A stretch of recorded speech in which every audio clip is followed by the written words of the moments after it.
Assalamualaikum dear students. Today I'm going to cover one of the most important topic theater after 1950s. Dear students, आज की short सी video में मैं बताऊंगी कि 1950s के बाद थिएटर कैसे हुआ करते हैं.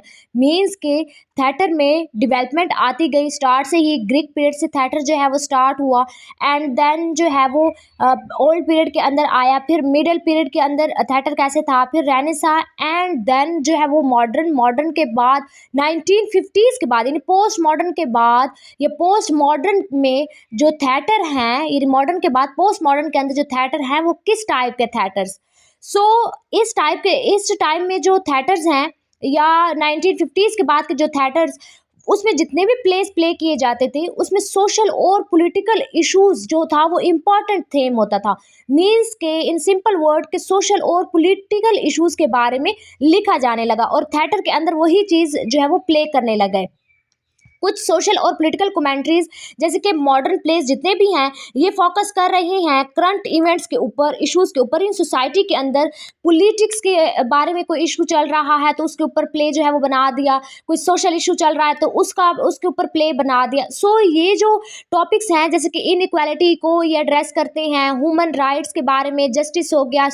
जितना भी प्ले था उसमें सारे के सारे पॉलिटिकल और सोशल इश्यूज को बयान किया जाता था और उसी को प्ले किया जाता था. एक play might show how poverty impacts a family और how certain groups are treated unfairly. यानी एक प्ले उसके अंदर ये चीज़ देखी जाती है या ये चीज़ जो है वो पोर्ट्रे की जाती है कि फैमिली जो है उस पर पॉवर्टी का क्या असर है. अब पॉवर्टी जो है वो कॉमन थिंग है. बहुत सारी कंट्रीज जो है वो पॉवर्टी के अंदर हैं.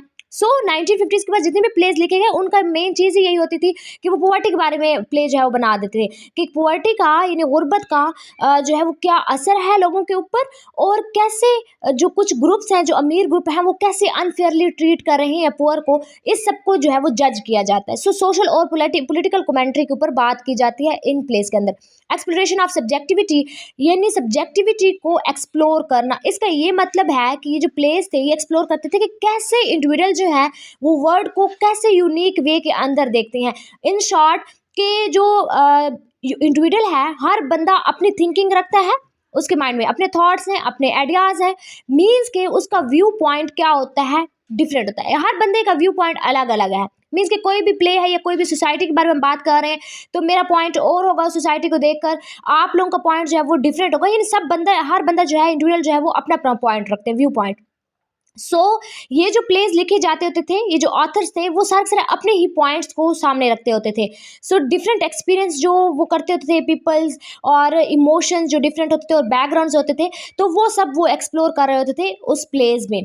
कोई दो लोग जो हैं वो एक इवेंट है उसका एग्जैक्टली सेम वे के अंदर इंटरप्रिटेशन नहीं करता. इन सिंपल वर्ड कि एक इवेंट है, उस इवेंट के बारे में मेरे व्यूज़ डिफरेंट होंगे, आप लोगों के हर बच्चे की व्यूज़ जो होंगे वो क्या होंगे, डिफरेंट होंगे. डिफरेंट व्यू पॉइंट की वजह से जो प्ले था वो ऑडियंस जो है अब जारी बात है वो हर बंदा जो है वो डिफरेंट अपने प्रॉस्पेक्ट से उस प्ले को देखता और अंडरस्टैंड करता स्टोरी को दोनों साइड के ऊपर.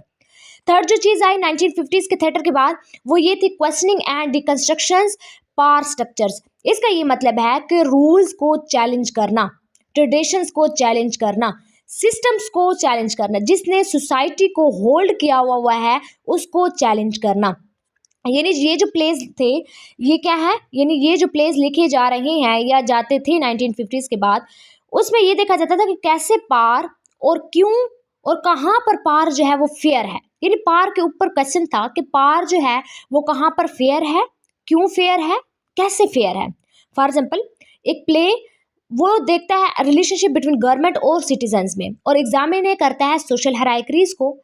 अब इसमें डीकंस्ट्रक्शंस होती है, यानी पावर स्ट्रक्चर्स की डीकंस्ट्रक्शंस होती है जो कि ऑडियंस और थिंकर जो होते हैं या रीथिंक करते हैं व्हाट इज़ फेयर, कि फेयर कहाँ पर है, जस्ट कहाँ पर है, जस्टिक कहाँ पर है, कहाँ पर ज़रूरी है सोसाइटी के अंदर फेयर होना.